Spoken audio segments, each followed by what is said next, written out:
Hare Krishna, Hare Krishna. The natural disposition of a soul in relation to Krishna is not some dutiful devotional service, but it is a great, intense fire like longing and madness for Krishna. You will see when Lord Sri Chaitanya Mahaprabhu went to Gaya and took initiation from Ishwarapuri and returned back, he was a Goloka haunted man. Just like in this world you say he is hell-bent, we say. Similarly he was Goloka bent. He was so mad, he was asking everybody, where is Krishna? I got a glimpse of Krishna like a lightning in Kanaya Nadshala.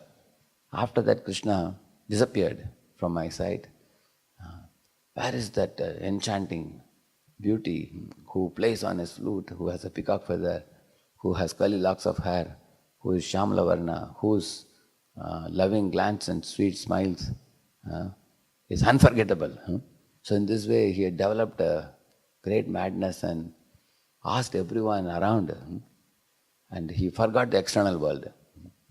So you will find, following in the same spirit of Lord Chaitanya, the 6 Goswamis of Vrindavan also, they are also searching Krishna in the groves of Vrindavan. He Radhe Vrajate Vikecha Lalite Nanda Sunakutha.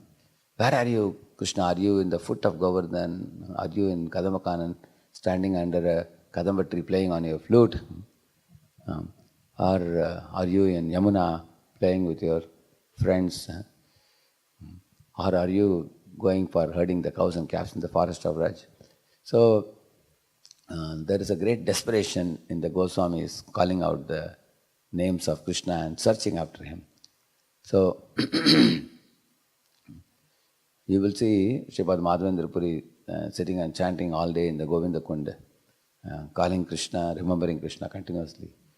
So you will see Bhakti Yoga is not some dutiful performance of some prescribed religious duties as commonly the pious people think. It is like there is a very big difference between a servant maid dutifully doing her household in some jamindar's house and going away. On the other hand, a mother tending to the need and nursing to the needs of her own child. There is a very big difference between the two. A servant maid is paid a salary. She will clean the house, wash the pots, bring the vegetables and everything, keep the things in order and push off as her duty. Whereas a mother nursing a child, for her, the nursing a child is an exclusive activity, voluntary activity, lovable activity, most wanted and most expected activity, out of which she doesn't want to get anything else. She has nothing to be obtained by doing that activity. Simply being with the child, playing with the child, nursing the child, and putting the child to rest and waking up the child, that is her delight. Same was the situation of Mother Yashoda. Mother Yashoda, for her, it's a 24-hour remembrance. When Krishna is sleeping, she is singing his pastimes, smiling to herself and remembering his pranks. And Krishna wakes up, she is very actively serving him by taking him on her lap and breastfeeding the child,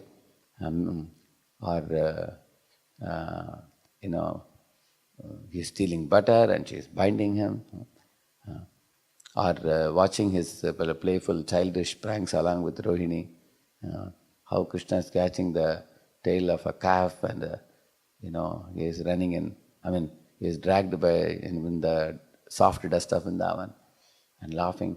So you will find Yashoda is either watching and delightfully relishing his pastimes, or when he is asleep, she is remembering his pastimes.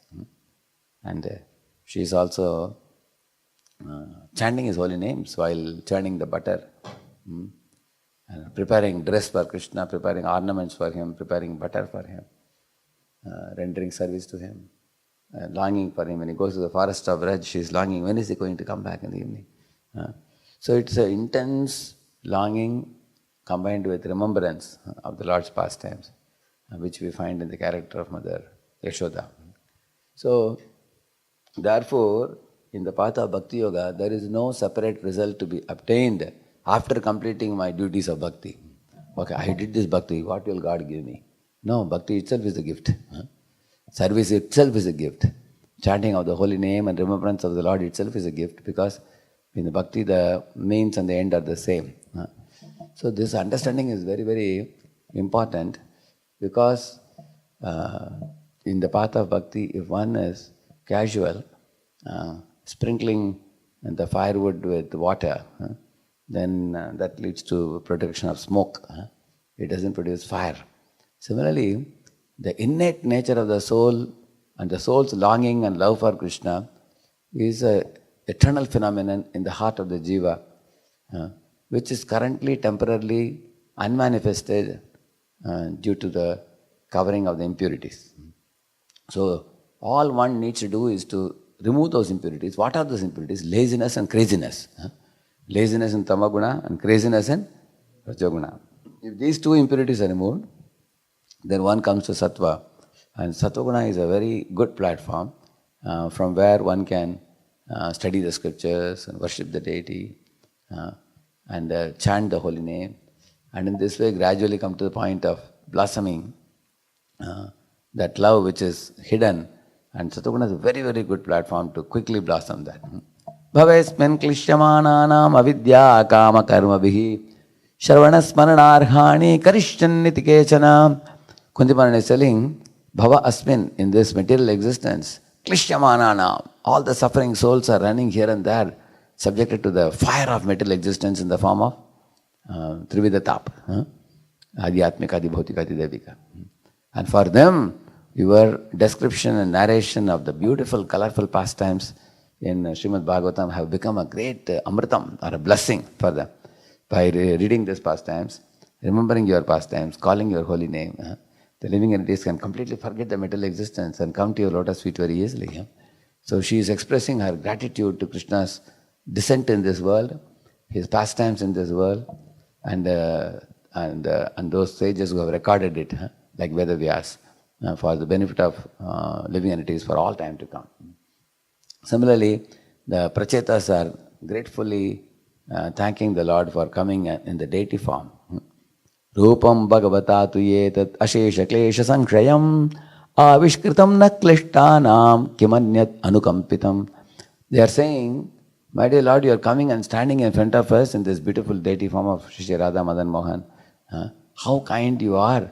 He is saying that, we living entities are chasing after misery, which is imagined by us to be pleasure.